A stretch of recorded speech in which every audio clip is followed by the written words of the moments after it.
Hi guys, ಹೇಗಿದ್ದೀರಾ ಎಲ್ಲರೂ? ಇದು ಬಟರ್ ಫ್ರೂಟ್ನ ಗಿಡ ನೋಡಿ.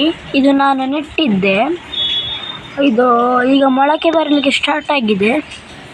ಮತ್ತೀಗ ನಾನು ಮಾವಿನದ್ದು ಬೀಜ ನೆಟ್ಟು ಇದು ಮಾಡಿದ್ದೇನೆ ಇಲ್ಲಿ ಈ ಜಾಗದಲ್ಲಿ. ಮತ್ತು ಮೆಣಸಿನ ಗಿಡ ಉಂಟು. ಮೆಣಸಾಗಿದೆ ನೋಡಿ, ಅದೇ ಗಿಡದಲ್ಲಿ ಮೆಣಸಾದದ್ದು. ಈಗ ತೋರಿಸ್ತಾರೆ ಮೆಣಸಿನ ಗಿಡ. ಇಲ್ಲಿ ಸ್ವಲ್ಪ ಉಂಟು.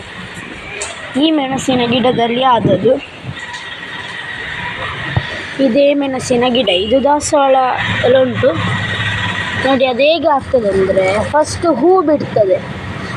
ಹೂ ಬಿಟ್ಟಾದ ನಂತರ ಹೂ ಹೀಗೆ ಒಣಗ್ತದೆ. ನಂತರ ಇಷ್ಟು ದೊಡ್ಡ ಕಾಯಿ ಆಗ್ತದೆ ನೋಡಿ. ಇಲ್ಲಿ ಉಂಟಲ್ಲ, ಇಷ್ಟು ದೊಡ್ಡ ಕಾಯಿ. ಮತ್ತು ಇಷ್ಟು ದೊಡ್ಡದಾಗ್ತದೆ, ಇಷ್ಟು ದೊಡ್ಡದು. ಮತ್ತು ಇಷ್ಟು ದೊಡ್ಡದಾಗಿ ದೊಡ್ಡದಾಗ್ತದೆ. ಆಯಿತು, ಟಾಟಾ, ಬಾಯ್ ಬಾಯ್.